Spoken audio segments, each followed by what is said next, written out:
Chapter 5.9 Sexual Selection for Integrativeness explains neoteny. Yes, since it is the males who are the most preoccupied with competing for mating opportunities, the females must have been the first to select for selfless, cooperative integrativeness by favouring integrative rather than competitive and aggressive mates. And it was this process of the conscious self-selection of integrativeness, especially the sexual selection of less aggressive males with whom to mate, that greatly helped love indoctrination subdue the male's divisive competitiveness.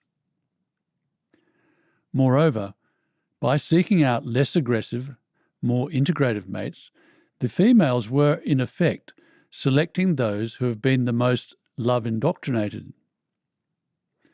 This raises the next point to be explained, which is that the most love indoctrinated and thus most integrative individuals will be those who have experienced a long infancy and exceptional nurturing, and are closer to their memory of their love indoctrinated infancy, specifically those that are younger.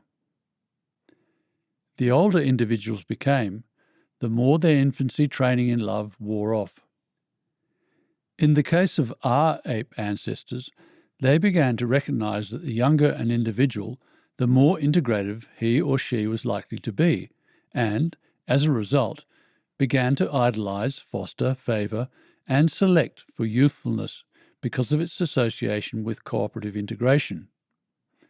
The effect, over many generations, was to retard physical development so that adults became more infant-like in their appearance, which explains how we first came to regard neotenous infant-like features like large eyes, dome forehead, snub nose, and hairless skin as beautiful and attractive.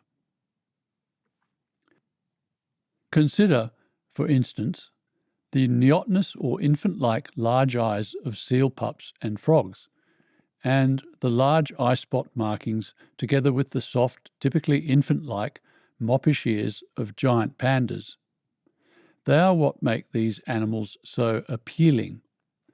The following drawing, below paragraph 433, of a panda depicted without its trademark spotted eyes and round ears, and with pricked ears and small eyes instead, shows just how quickly it loses its cute appeal. The caption reads, "Would we care if they weren't so cute? White out the black eye spots and give the ears points, and the panda loses much of its appeal."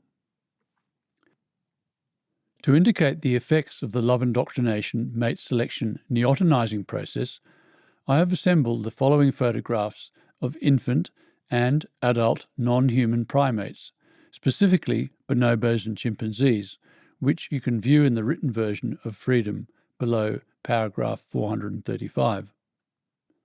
Firstly, the following three photographs of an adult chimpanzee, an infant chimpanzee, and an adult bonobo show the similarity between the infant chimpanzee and the adult bonobo, indicating, as stated, the effects of the love indoctrination mate selection neotenizing process.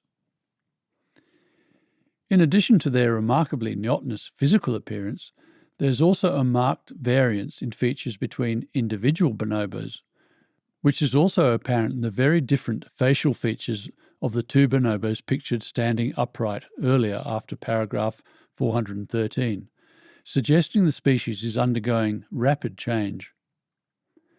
This in turn suggests that the bonobo species has hit upon some opportunity that facilitates a rapid development, which evidence indicates is the ability to develop integration through love indoctrination and mate selection. The photographs below paragraph 437 of an infant and adult chimpanzee from the 1981 book The Measure of Man by Stephen Jay Gould also show the greater resemblance humans have to the infant, again illustrating the effect of neoteny in human development.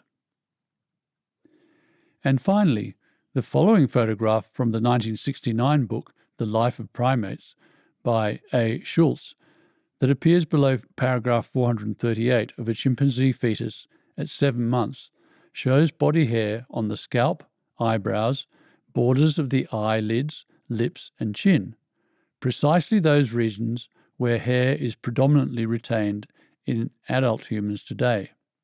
Again, illustrating the effects of neoteny or pedomorphosis in human development. Pedomorphosis comes from the Greek paios, meaning child, and morphosis, meaning shaping. Clearly, humans are an extremely neotenized, love-indoctrinated ape.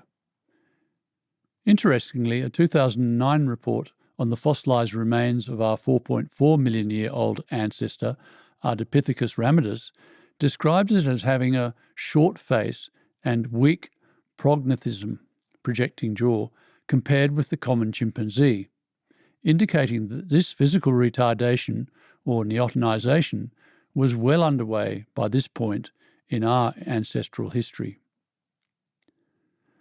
So we humans did learn to recognize that the older individuals became, the more their infancy training in love wore off, and, therefore, the younger an individual, the more integrative he or she would likely be.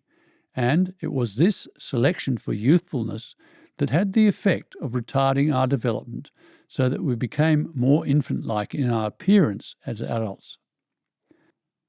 As stated, this was how we came to regard neotenous features, large eyes, dome forehead, snub nose, and hairless skin, as attractive.